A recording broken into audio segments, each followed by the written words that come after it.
Hello and welcome to my channel. My name is Debbie and I am a full-time artist and painter. In this video you will learn some easy tips for painting wrinkles and folds. Learning how to paint wrinkles on cloth and skin is an essential skill for any painter, whether they are a beginner or a more experienced artist. By the end of this video you will see how easy it is to paint wrinkles. So let's get started.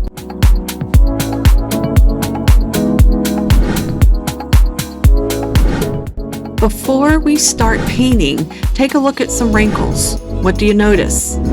What do you notice about all wrinkles? Really look at them.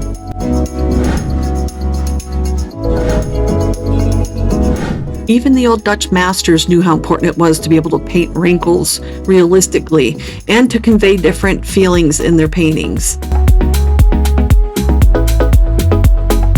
What did you notice about wrinkles?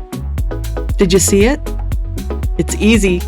Yep, there's the lightest color on top, usually. There's a mid-tone or middle color. And finally, there's the darkest color at the bottom where the shade is. Easy peasy.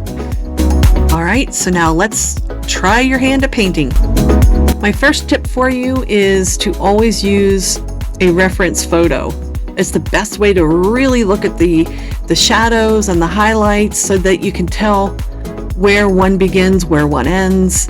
So whether you're using a tablet to paint or a traditional paintbrush, basically what you're doing is you are looking for the darks and you're going to put those in, and then you'll look for the mid-tones and you'll put some of those in, and then you'll look for the highlights and put those in. And here I'm using my smudge tool, which you will use a lot when you're doing fabric, because once you sketch in your colors, then what you're going to want to do is smudge it all out so it's nice and smooth looking. That helps give the fabric some softness, and again, you want to convey the weight as well of the fabric with the folds and the wrinkles.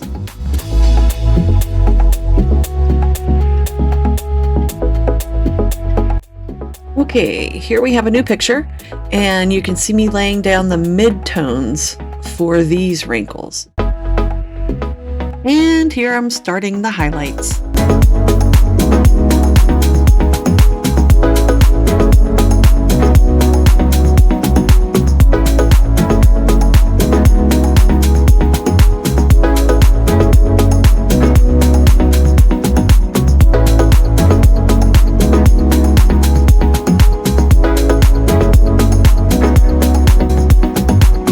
Okay, when painting wrinkles on skin, it's the same process. You're looking for the highlights, you're looking for the lowlights, and you're looking for the midtones. Just like you would with cloth.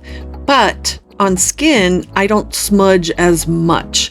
I still smudge to give it some smoothing effects, but with people's wrinkles, sometimes the deep color is nice and crisp. So some I leave alone and some I make a little smudgy, or you could use a blending instrument or tool. So blending or smudging, but not quite as much as I do with the cloth.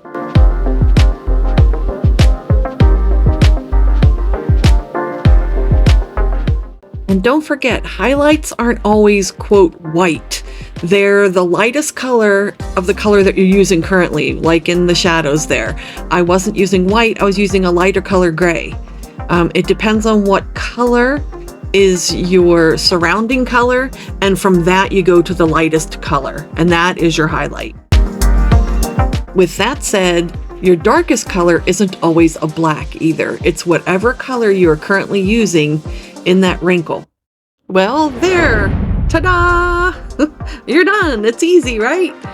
I'm going to go back and review my tips. First, use a reference photo. Very important.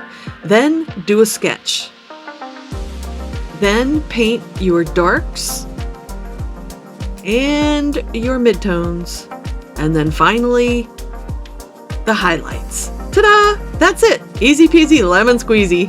Let me know what you think down in the comments. Thanks. Have a great day.